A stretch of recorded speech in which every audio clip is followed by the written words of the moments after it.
Σήμερα λοιπόν, αγαπητοί μου αδελφοί, είναι η Κυριακή των 318 θεοφόρων πατέρων, οι οποίοι συνήλθαν στην πρώτη Οικουμενική Σύνοδο, την οποία βεβαίως, όπως πολύ καλά γνωρίζετε, συνεκάλεσε ο Μέγας Αυτοκράτορας της Ρωμανίας.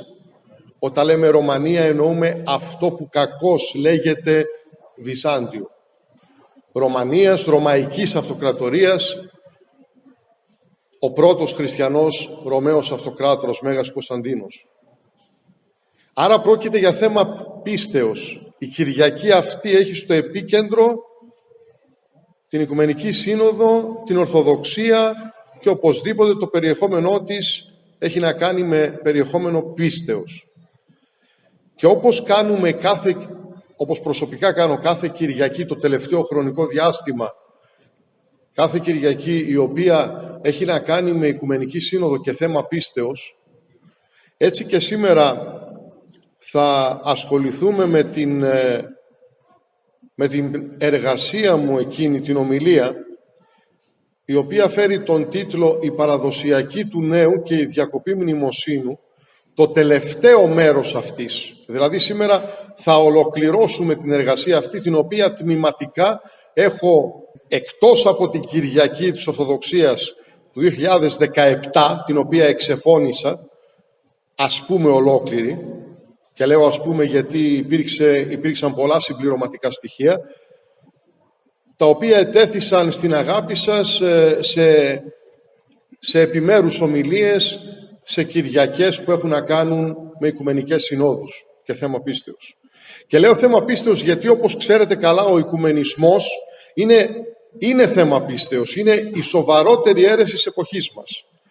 Και η παραδοσιακή του νέου με τους οποίους ασχολείται η συγκεκριμένη εργασία μου, αυτοί οι οποίοι θεωρούνται παραδοσιακοί, συντηρητικοί, φέρονται ως αντιοικουμενιστές, αντιμέτωποι με τον Οικουμενισμό, απέναντι στον Οικουμενισμό, στην ουσία, όπως αποδεικνύω μέσα στην εργασία μου αυτή, δεν κάνουν τίποτα άλλο παρά να παρέχουν κάλυψη κομψή και ωραία στον Οικουμενισμό και να συγκρατούν το πίμνιό τους πολλούς από τους ανθρώπους που προβληματίζονται στο νέο ημερολόγιο, να τους κρατούν εγκλωβισμένους και καταδικασμένους μέσα στην εκκλησία του νέου ημερολογίου, έτσι ώστε ποτέ να μην προσέλθουν στον χώρο του Πατρίου Ερτολογίου, στη γνησία εκκλησία του Χριστού και είδουν την αλήθεια.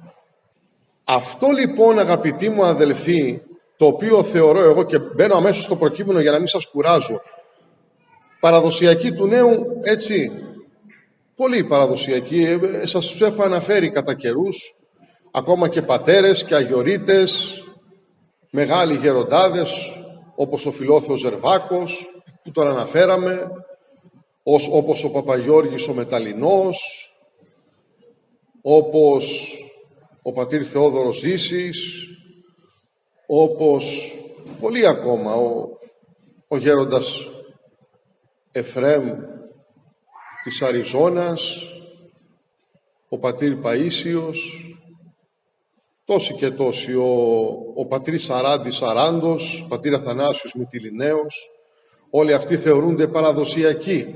Ο πατήρ Επιφάνιος Θεοδωρόπουλος, ο Πολύς, θεωρούνται παραδοσιακοί, θεωρούνται συντηρητικοί, θεωρούνται πατερικοί, θεωρούνται ορθόδοξοι.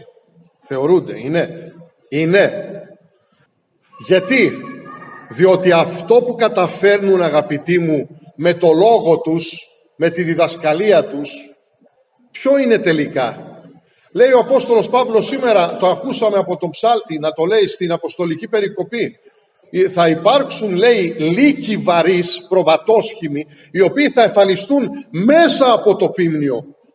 Πολλοί από αυτούς μέσα από το πίμνιο ή και έξωθεν ως πρόβατα, μη φιδόμενοι του πίμνιου, και θα αρχίσουν να εντάσσονται, να είναι μέσα στο πίμνιο και να κατασπαράσουν το πίμνιο.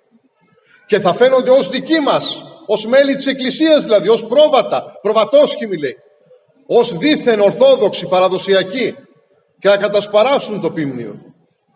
Τι καταφέρνουν δηλαδή όλοι αυτοί? να μας παρουσιάζουν έναν Χριστό, ο οποίος στη θεωρία είναι σωστός, φαίνεται πολλές φορές, κάποιες φορές, όχι πάντοτε, να είναι ολοκληρωμένος Χριστός, ακέραιος Χριστός, να το πω έτσι, ας μου επιτραπεί, ορθόδοξος Χριστός, όπως το θέλει η Ορθοδοξία. Αλλά όμως αυτά τα οποία κάνουν έρχονται πολλές φορές, και άλλες φορές αυτά τα οποία δηλώνουν έρχονται σε αντίφαση και αντίθεση με αυτά που λέγουν για τη διδασκαλία του Χριστού. Και όχι μόνο οι ίδιοι, αλλά και οι ιεράρχες τους, ή οι άλλοι τους, οι αδελφοί τους, οι παραδελφοί τους, οι πνευματικοί τους πατέρες, οι άλλοι με τους οποίους οι παπάδες, οι ιεράρχες, οι επίσκοποι, με τους οποίους έρχονται σε επικοινωνία, με τους οποίους είναι ένα εκκλησιαστικό σώμα, κάνουν τα αντίθετα. Προς τη μεριά του οικουμενισμού βαδίζουν, προς την προσκύνηση του θηρίου.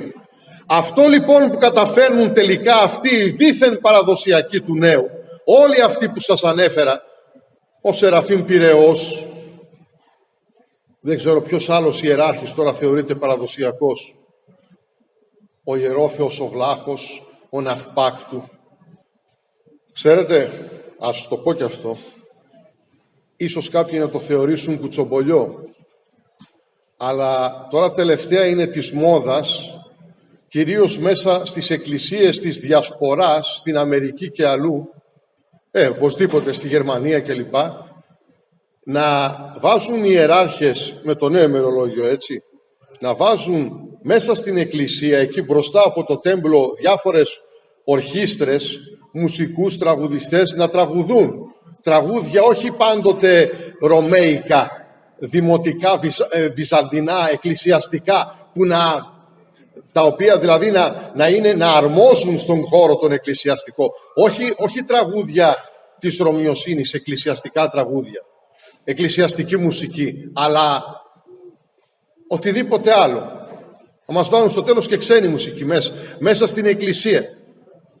Ο Σεραφείμ Πειραιός κάποια στιγμή εκάλεσε την Μπέγκη Ζήνα, τραγουδίστρια, το ξέρετε, να έρθει εκεί στη Μητρόπολη, υπό την αιγίδα της Μητροπόλεως, δεν ξέρω σε ποιο χώρο, ίσως όχι σε μια εκκλησία, ασφαλώς φαντάζομαι όχι σε μια εκκλησία, όχι μέσα στο ναό, αλλά εκεί σε κάποια προέκταση, σε κάποιο πνευματικό κέντρο, μια αίθουσα, να ψάλει. Τι δουλειά έχει ο Μητροπολίτης της Εκκλησίας? Να καλεί μια λαϊκή τραγουδίστρια να τραγουδήσει. Άμα θέλουμε να πάμε στα μπουζούκια, πάμε μόνοι μας. Δεν χρειάζεται να μας το πει ο παπάς, ο Ιωεπίσκοπος, να μας οργανώσει βραδιά διασκεδάσεως με την Μπέγκη Ζήνα.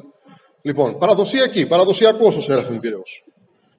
Λοιπόν, αυτό που καταφέρνουν εκεί που βρίσκονται, αγαπητοί μου, με το λόγο τους, είναι να κερδίσουν χρόνο για την εξάπλωση της πλάνης και να προσφέρουν υπηρεσίες σε εκείνους τους οποίους υποτίθεται ότι πολεμούν.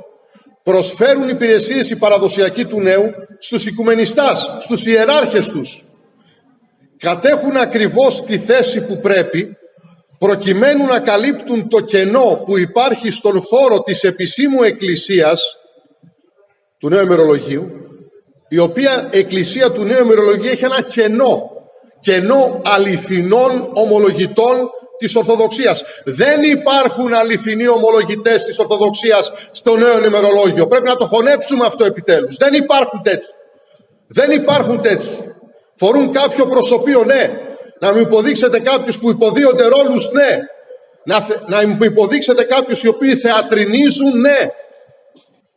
Παίζουν κάποιο ρόλο, παίζουν κάποιο παιχνίδι. Δεν υπάρχουν τέτοιοι γνήσιοι αγωνιστές. Γερβάσιος Παρασκευόπουλος, σου λέει ο άλλος. Παλιά, θυμήθηκα ένα άλλο όνομα. Αυγουστίνος Κατιώτης, σου λέει ο άλλος. Να, πάρτε και αυτό. Γνήσιοι αγωνιστές. Αυτούς εννοώ. Όλους αυτούς εννοώ. Τους δίθεν θερμούς και διαπρίσιους ιεροκήρυκες του νέου ημερολογίου, που τα βάζουν υποτίθεται με τον οικουμενισμό και ποτέ δεν έφυγαν από την αίρεση και το χώρο του οικουμενισμού. Την μήτρα του οικουμενισμού, δηλαδή την εκκλησία του νέου ημερολογίου. Υπάρχει λοιπόν κενό αληθινών ομολογητών της Ορθοδοξίας στο νέο ημερολόγιο, έτσι ώστε να μην αντιληφθεί εύκολα κανείς ότι πρόκειται κατ' ουσίαν, σε ό,τι αφορά την εκκλησία του νέου ημερολογίου, για μια αχανή και απέραντον έρημον την έρημον του νέου ημερολογίου, που είναι σάρξ εκ της σαρκός και οστούν εκ των οστέων του οικουμενισμού. Μία έρημος άγωνη και ξηρά, δίχως ικμάδα πνευματική, από την οποία δεν είναι δυνατόν να αναμένουμε ουδεμία αγιοπνευματική καρποφορία και πάντως όχι ολοκληρωμένα και άρτια αποτελέσματα. Διότι οι εξ ημισίας Ορθόδοξοι, όπως τους αποκαλεί ο Άγιος Θεόδωρος ο Στουδίτης, αυτοί που είναι και δεν είναι Ορθόδοξοι, λέει αυτοί που είναι και δεν είναι Ορθόδοξοι και βρίσκονται με το ένα πόδι στο Θεό και με το άλλο στον Βάαλ κατά τον προφήτη Ηλία, προσφέρουν εξ ημισίας λύσεις. Δηλαδή λύσεις όχι ολοκληρωμένες, ακέραιες και σωστές και πλήρεις κατά τα ορθόδοξα πρότυπα, αλλά και έτσι και αλλιώς, μεσοβέζικα πράγματα δηλαδή. Ξέρεις, ναι μεν αλλά, ναι μεν εκείνο αλλά. Υπάρχει πάντα το αλλά στη μέση. Αμφιταλάντευσης. Προσπαθείς να βρεις, να ισορροπήσεις. Πώς να ισορροπήσεις? Γι' αυτόν ακριβώς το λόγο, αγαπητοί μου αδελφοί, ο λόγος των παραδοσιακών του νέου φαντάζει για τους έχοντας γνώση.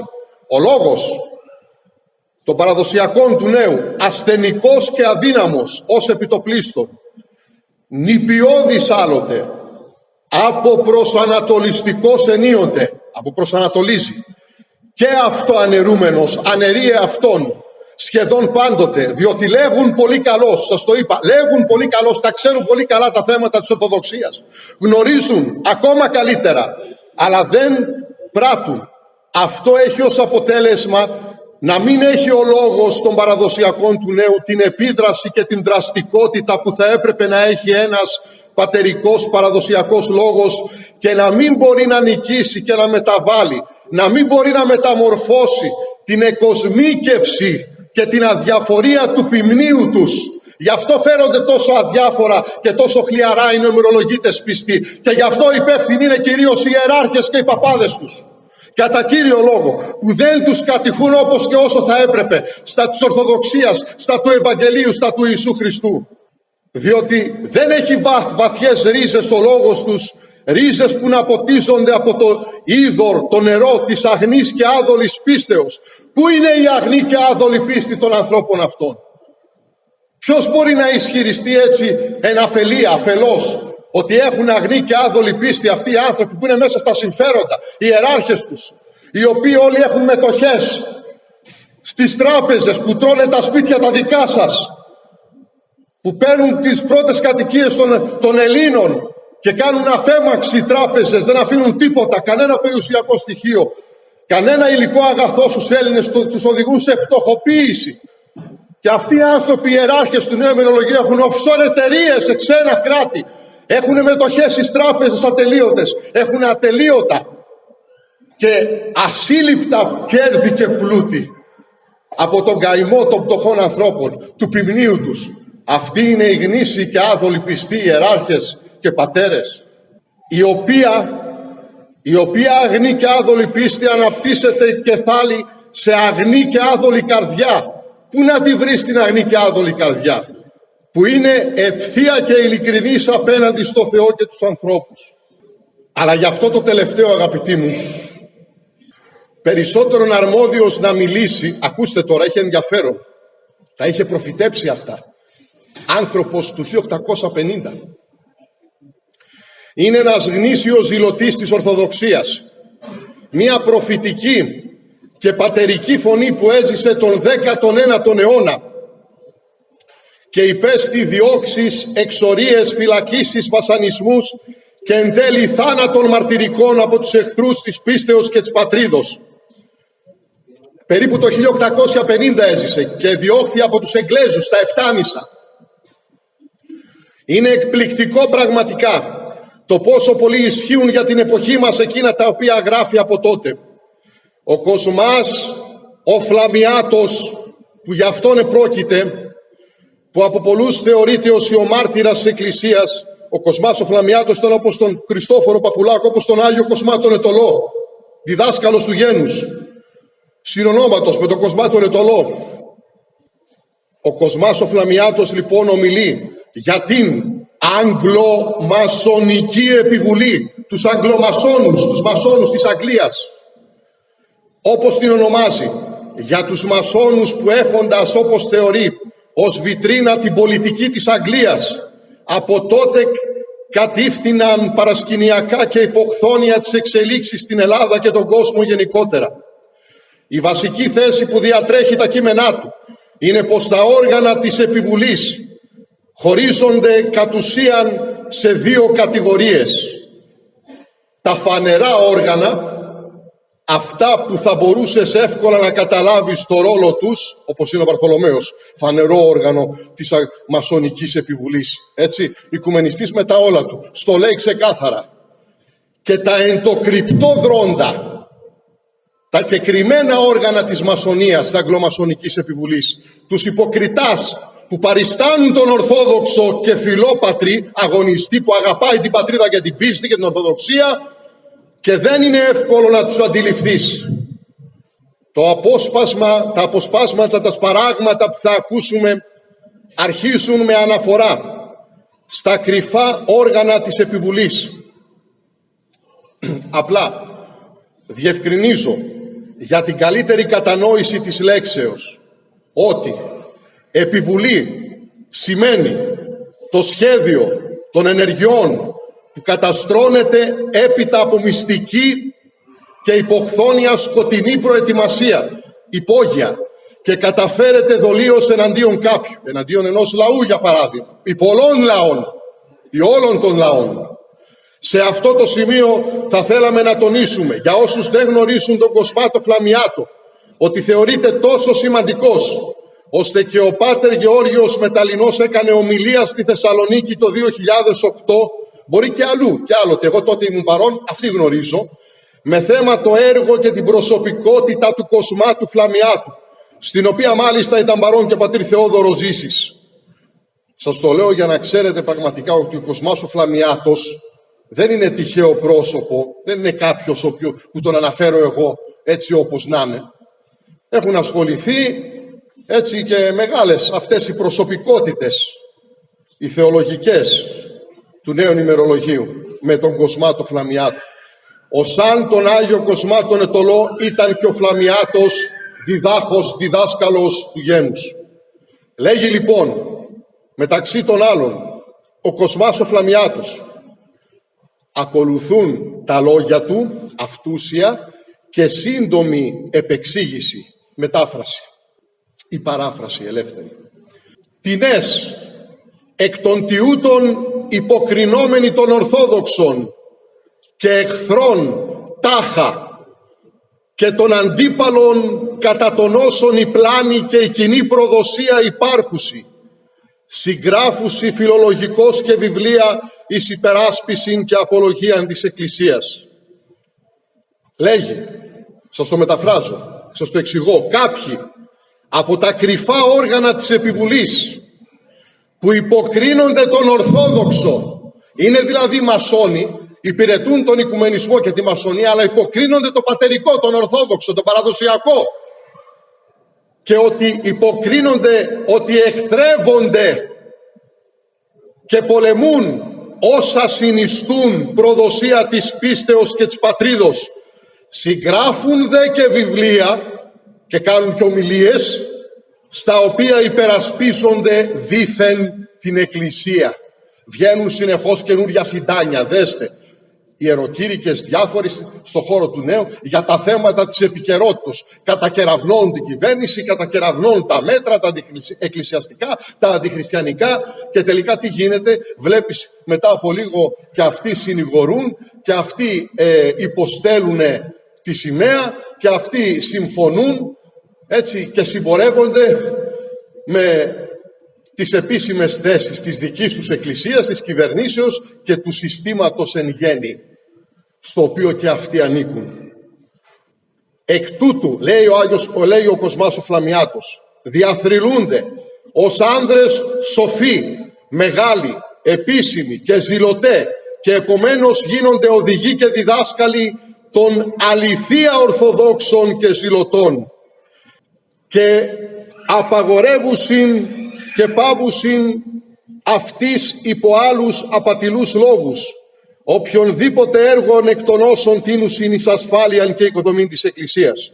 Δηλαδή, λέει τα εξής: κατά αυτόν τον τρόπο διαφημίζονται παντού ως άνδρες σοφοί, αυτοί δήθεν παραδοσιακοί, ως άνδρες μεγάλοι, επίσημοι και ζηλωτές των πατρικών μας παραδόσεων, και γίνονται αυτοί οι πλαστοί, τους αποκαλεί πλαστούς, κάλπικους δηλαδή, και ψεύτικοι αγωνιστές της Ορθοδοξίας, γίνονται αυτοί οι κάλπικοι οδηγοί, καθηγητές και διδάσκαλοι των αληθινών και γνησίων Ορθοδόξων και ζηλωτών. Μάλιστα δε, με τους πανούργους και δολίους λόγους τους και με τη δηλητηριώδη διδασκαλία τους, της οποίας το δηλητήριο είναι δύσκολο να διακρίνει κανείς. Το δηλητήριο με τα μέλιτος, μαζί με το μέλιτο συγκερνάνε. Σου βάζουνε το μέλι, λες τι ωραία διδασκαλία, τι ωραία που τα λέει ο ιεροκήρυκας αυτός, τι ωραία, τι Χριστά, τι Θεόφιλος, τι Θεοφιλή, τι Ορθόδοξα, τι παραδοσιακά, και τελικά τι γίνεται, υπάρχει δηλητήριο από πίσω. Και το δηλητήριο αυτό είναι δύσκολο να το διακρίνει κανείς. Αυτοί λοιπόν ακυρώνουν και εμποδίζουν οποιαδήποτε αγαθή δράση, οποιοδήποτε αγαθό έργο θα μπορούσε να προέλθει από τους γνησίους αγωνιστάς προς οικοδομή της Εκκλησίας. Συνεχίζει ο Κοσμάς ο Φλαμιάτος. Συνιστώσει δε εις το κοινόν ως Ορθοδόξους και ζηλωτάς πολλά άλλα και κρυμμένα όργανα της ξένης επιβουλής, ενεργούντα εν υποκρίση την κατάργηση της Ορθοδόξου πίστεως, την οικοδομή της ανομίας και της πλάνης. Οι υποκριτές, λέει, σας το εξηγώ, οι υποκριτές αυτοί παρουσιάζουν, προβάλλουν και υποδεικνύουν στο κοινό ως Ορθοδόξους αγωνιστάς και ομολογητάς της πίστεως πολλά άλλα κρυφά όργανα της μασονικής επιβουλής, τα οποία εργάζονται κατ' ουσίαν για την κατάργηση της Ορθοδόξου πίστεως και την εμπέδωση της ανομίας και της πλάνης. Έχουμε δηλαδή το φαινόμενο της ανακύκλησης των δίθεν αγωνιστών, καθώς συνιστούν και προβάλλουν ο ένας τον άλλον, ο Παπαγιώργης το Μεταλλινός στον Πάτερ Θεόδωρο Ζήση, ο Πάτερ Θεόδωρο Ζήση στον Πάτερ Σαράντη Σαράντη, ο Πάτερ Σαράντη Σαράντη στον Πάτερ Αθανάσιο Μητυλιναίο, και πάει λέγοντας. Ο Σεραφείμ Πειραιός δήλωσε αυτούσια και αυτολεξή ότι οφείλει τα πάντα στον Παναγιώτατο Οικουμενικό Πατριάρχη, τον κύριο Βαρθολομαίο, και στον πρώην Αυστραλίας τον παναιρετικό Στυλιανό Χαρκιανάκη, ότι είναι οι πατέρες του και οι μεγάλοι ευεργέτες της ζωής του. Αυτοί οι δύο αιρετικοί, αυτοί οι δύο που είναι κρυφά και φανερά όργανα της αγγλομασονικής επιβουλής, αυτοί οι δύο οι προδότες της πίστεως και της πατρίδος, είναι οι μεγάλοι ευεργέτες στη ζωή του Σεραφείμ Πειραιός. Να τους χαίρετε. Και τέλος, και συνεχίζοντας, αγαπητοί μου αδελφοί, εργάζονται, συνιστούν ο ένας τον άλλον και δίνουν τη μαρτυρία ο ένας για τον άλλον, και ο κόσμος ανταποκρίνεται στους λόγους τους, διότι έχουν αποκτήσει την εμπιστοσύνη του με τους δίθεν αγώνες τους υπέρ της Ορθοδοξίας, τα βιβλία που γράφουν, τις ομιλίες που κάνουν, ατελείωτα όλα τα προηγούμενα χρόνια της ζωής τους.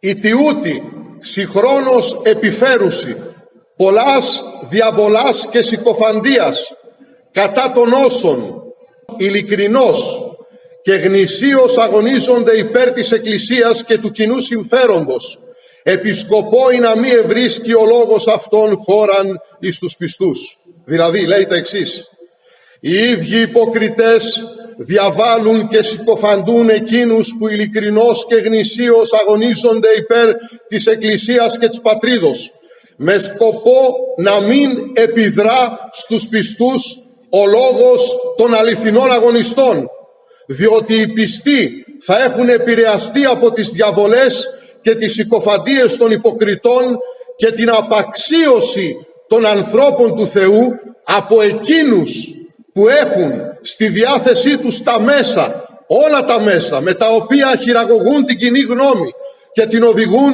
στην περιφρόνηση των γνησίων αγωνιστών. Όταν επί παραδείγματι οι νεοημερολογίτες κληρικοί και ιεράρχες και θεολόγοι, οι οποίοι έχουν στη διάθεσή τους όλα τα μέσα, μας διαβάλλουν και μας συκοφαντούν συνεχώς, αποκαλώντας μας εμάς τους παλαιομερολογίτας φανατικούς, τρελούς και σχισματικούς παλαιομερολογίτας, είναι λογικό ο λόγος μας να μην ευρίσκει χώραν στους πιστούς και να μην έχει και χώρον και να μην έχει την επίδραση που θα έπρεπε να έχει στον πολύ λαό που δεν γνωρίζει πολλά και επηρεάζεται με ευκολία από τις συνεχείς κατηγορίες και τους χαρακτηρισμούς που ακούει να εκτοξεύονται από χείλη επίσημα και προβεβλημένα.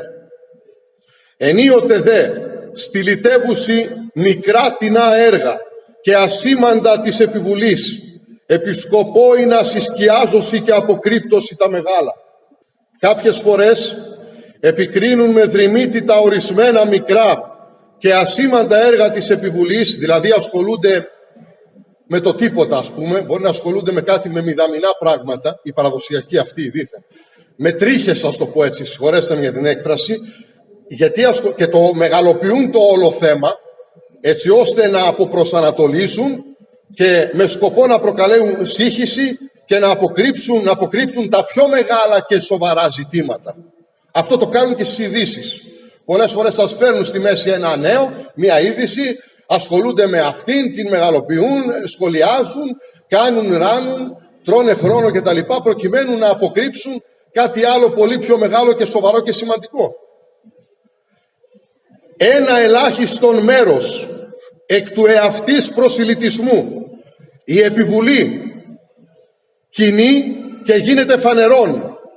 Έπειτα ένα άλλο μέρος εκ των υποκριτών κοινή και αντιφέρεται πλαστός κατά αυτού και δεικνύει καταρχάς όλα τα δείγματα του πατριωτισμού και του υπέρ της πίστεως ζήλου, λόγου, διέργου και γραφής.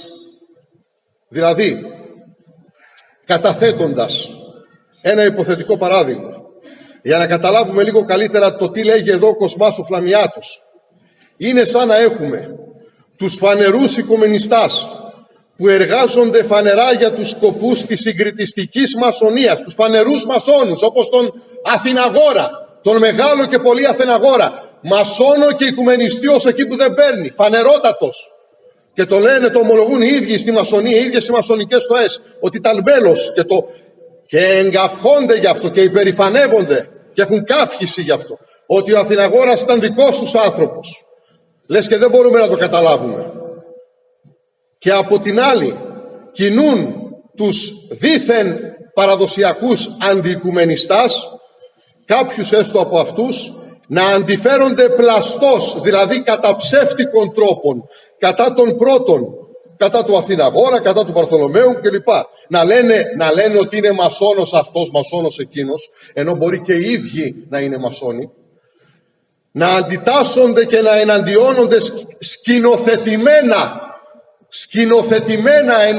ενορχιστρωμένα, προπαρασκευασμένα κατά των φανερών οικουμενιστών, με έργα, με λόγια και με τα συγκράματά τους.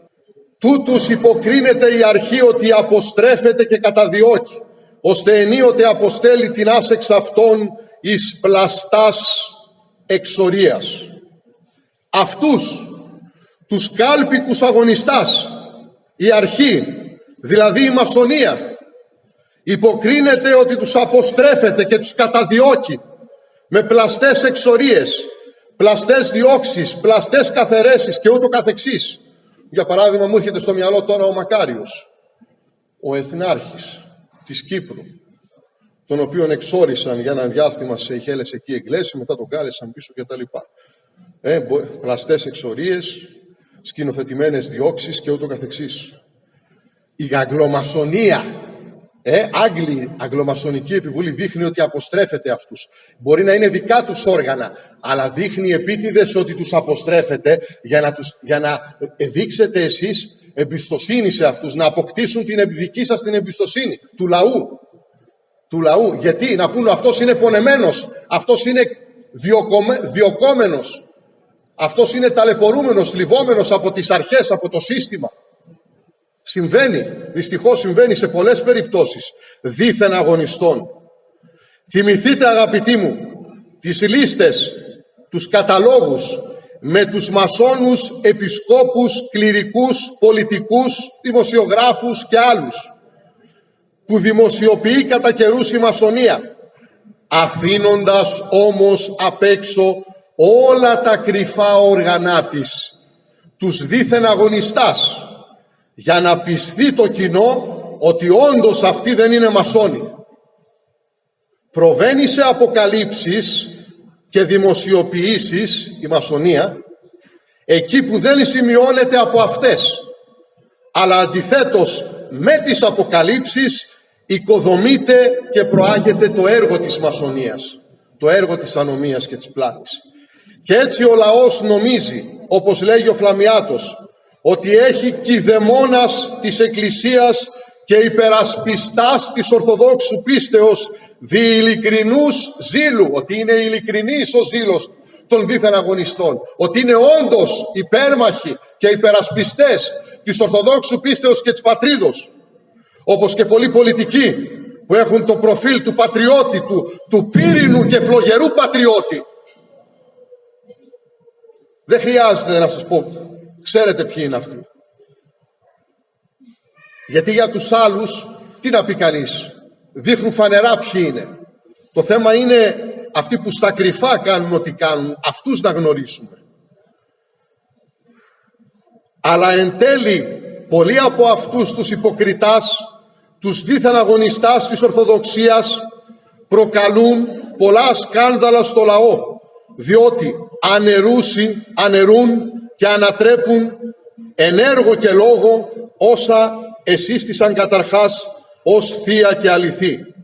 Εκείνα που αρχικά προέβαλαν και υπέδειξαν ως άγια και αληθινά, στη συνέχεια τα αναιρούν και τα ανατρέπουν με τις πράξεις και με τα λόγια τους.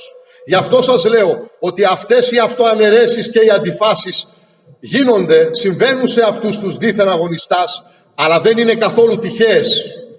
Δεν είναι καθόλου τυχαίες. Αυτά είναι, αγαπητοί μου αδελφοί, μερικά από τα όσα λέγει ο Κοσμάς ο Φλαμιάτος. Το τι μπορεί τελικά να ισχύει από όλα αυτά για τους συγχρόνους, φερωμένους αγωνιστάς και ομολογητάς της Ορθοδοξίας, δεν είμαστε σε θέση να το γνωρίσουμε κατά ακρίβεια, αν και το υποψιαζόμαστε εμπολής, το καταλάβατε. Αυτά μόνο ο Θεός τα γνωρίζει, διότι εκείνος είναι ο καρδιογνώστης, ο ετάσων καρδίας και νεφρούς, ο οποίος δεν βλέπει κατά πρόσωπον, δεν επηρεάζεται από πρόσωπα και προσωπικότητες μεγαλοσχήμονες. Είναι απροσωπόληπτος και δεν κρίνει την κατόψιν κρίση. Δεν επηρεάζεται από αυτό που φαίνεται, το εξωτερικό, το φαίνεστε, τη βιτρίνα, το προφίλ. Εκείνο το οποίο μπορούμε να διαπιστώσουμε με τα βεβαιότητος είναι ότι οι παραδοσιακοί του νέου ημερολογίου παρουσιάζουν διαχρονικά μία συνεπή πορεία ασυνεπίας. Είναι ασυνεπής. Είναι με συνέπεια ασυνεπής. Συνεχώς. Πλέουν σε μία σταθερή ρότα παλινδρομήσεως, αμφιταλαντεύσεως και αντιφατικότητας. Αυτό που ξέρουν να λέγουν συνεχώς οι παραδοσιακοί του νέου είναι ότι θα συνεχίσουν να αγωνίζονται εντός της Εκκλησίας και δεν θα γίνουν παλαιοημερολογίτες. Ακούστε τι λένε, αγαπητοί μου αδελφοί, αυτοί οι δίθεν αγωνιστές που σας ανέφερα πριν. Διότι, όπως λέγουν οι παλαιοημερολογίτες, κατά αυτούς κινούνται σε έναν χώρο που ευρίσκεται εκτός της Εκκλησίας. Και πράγματι έχουν δίκιο.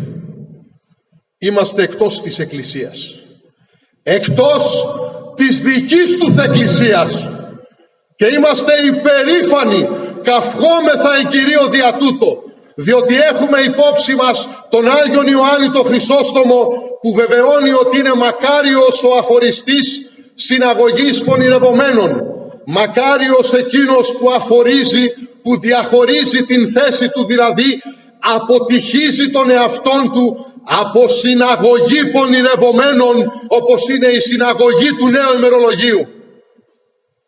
Και για να συμπληρώσουμε την ερμηνεία του λόγου του Ιερού Χρυσοστόμου, μακάριος είναι επιπλέον εκείνος που θα αφοριστεί, που θα καθαιρεθεί από συναγωγή πονηρευομένων, όπως είναι αυτή.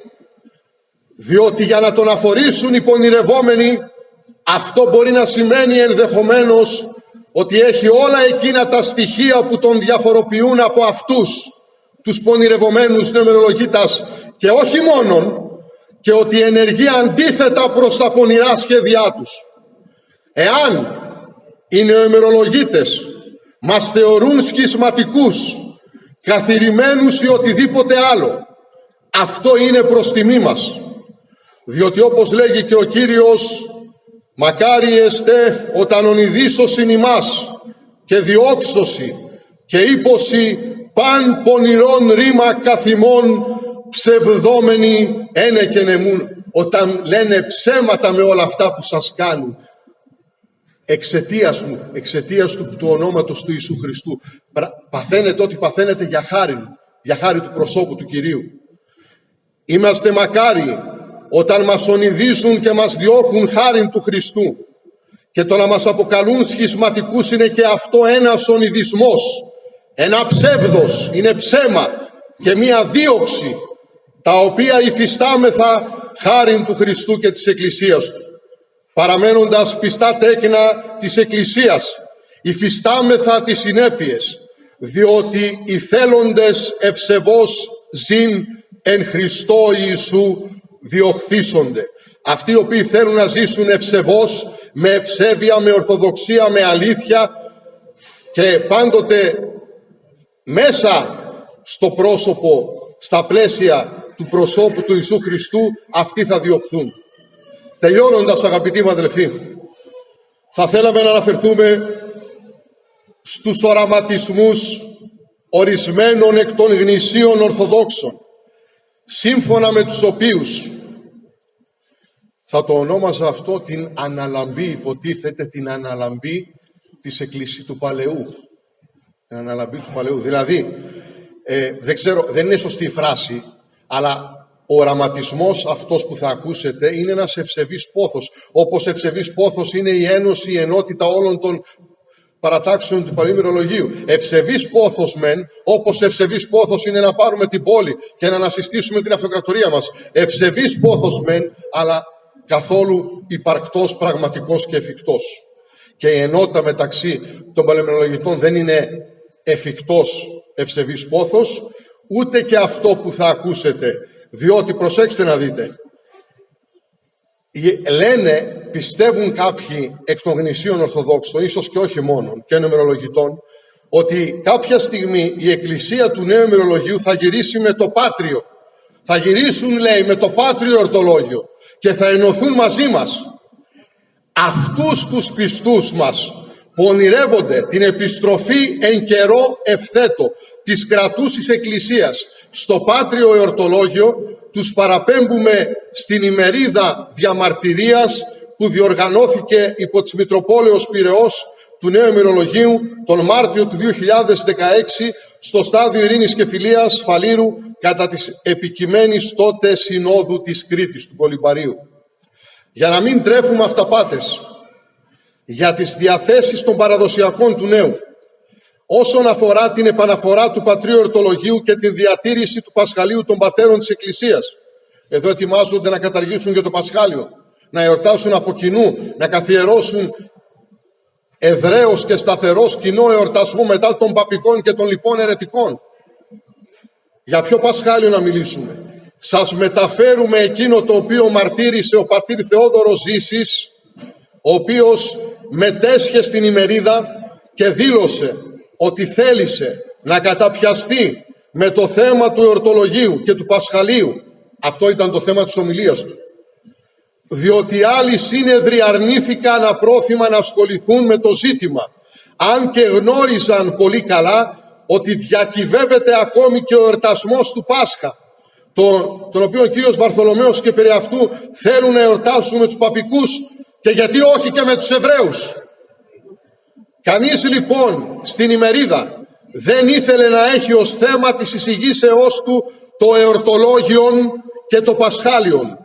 Και μιλάμε για ένα θέμα το οποίο λίγο πριν αρχίσει η Σύνοδος της Κρήτης ήταν το πρώτο στη λίστα των προς συζήτηση και επίλυση θεμάτων της Συνόδου. Παρόλα τα αυτά απερίφθη τόσο από τους οικουμενιστάς όσο και από τους παραδοσιακούς νεομερολογίτας. Οι τελευταίοι πάντως, οι παραδοσιακοί, συνεχίζουν να παραμένουν εντός των κόλπων της επισήμου Εκκλησίας, μην λαμβάνοντας υπόψη τις τρεις πανορθοδόξους συνόδους επί Πατριάρχου Κωνσταντινουπόλεως Ιερεμίου του Τρανού 1583, 1587 και 1593, οι οποίες κατεδίκασαν και αναθεμάτισαν το νέο ημερολόγιο. Παραδοσιακοί του νέου, λέτε τι λέτε, κάνετε τι κάνετε, ακόμα εκεί είστε, ακόμα είστε εκεί, ή και όσοι δήθεν φύγατε από εκεί και παριστάνετε, ξέρω εγώ πώς τους λένε, τους αποτυχισμένους δήθεν, και πολλοί από εσάς συστήνετε όπως ο πολύ αγαπητός μου, γιατί είναι αγαπητός μου, καθηγητής πατήρ Θεόδωρος Ζήσης, και ο πολύ αγαπητός μου υιός του πατήρ Σεραφείμ Ζήσης, οι οποίοι συνιστούν εκεί στους ανθρώπους που έρχονται να τους ακούσουν, τους νεομερολογίτας, τι θα κάνουμε πάτερ, πού θα κοινωνήσουμε, πού θα εξομολογηθούμε, πού θα βρεθούμε, σε ποια εκκλησία θα πάμε να εκκλησιαστούμε. Κοιτάξτε παιδιά μου, να πηγαίνετε εκεί, να πηγαίνετε μεν στην εκκλησία από την οποία αυτοί ο Ζήσης και λοιπά αποτυχίστηκαν για λόγους αιρέσεως και οικουμενισμού και τη σύνοδος του Κολυμπαρίου, να πηγαίνετε σε ορθοδόξους παπάδες και εκεί να κοινωνάτε και να εξομολογήσετε και να εκκλησιάζεστε. Δηλαδή υπάρχει ορθοδοξία μέσα στην αίρεση, υπάρχει αλήθεια μέσα στο ψεύδος, υπάρχει πατερικότητα μέσα στην πνευματική διαφθορά της πίστεως και της ορθοδοξίας, υπάρχει Χριστός μέσα στο Βελίαρ. Έτσι λοιπόν, αγαπητοί μου αδελφοί, σας έλεγα ότι στην ημερίδα εκείνη κανείς δεν ασχολήθηκε. Μάλλον, συγγνώμη, οι παραδοσιακοί του νέου δεν λαμβάνουν υπόψη αυτές τις τρεις προαναφερθήσεις συνόδους επί Πατριάρχου Ιερεμίου, που αναθεματίσουν ξεκάθαρα το νέο ημερολόγιο.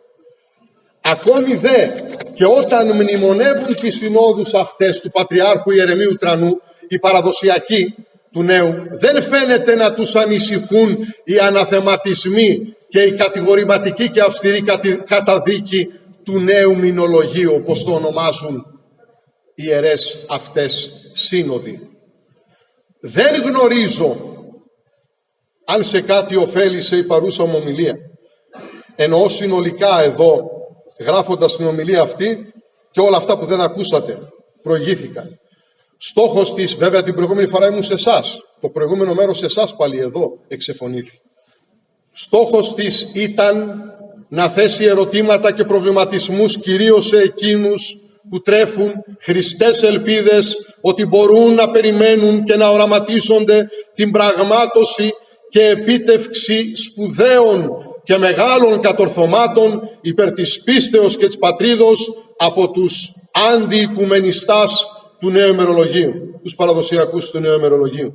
Αντί επιλόγου, θα δώσουμε το λόγο σε δύο μεγάλους πατέρας της Εκκλησίας, γνησίους Αγίους, όντως Αγίους και αληθινούς προμάχους και υπερασπιστάς της Ορθοδόξου πίστεως. Ο Άγιος Μάξιμος Ομολογητής, όταν δεχόταν πιέσεις πανταχώθεν να έλθει σε εκκλησιαστική κοινωνία με τον αιρετικό μονοθελήτη Πατριάρχη Κωνσταντινουπόλεως, υπό την προϋπόθεση ότι ο τελευταίος θα υπέγραφε ορθόδοξη ομολογία πίστεως, απάντησε ότι ούτε τότε θα κοινωνούσε μαζί του, διότι αυτός ο Πατριάρχης μνημονεύει στα δίπτυχα τους αιρετικούς προκατόχους του Πατριάρχας.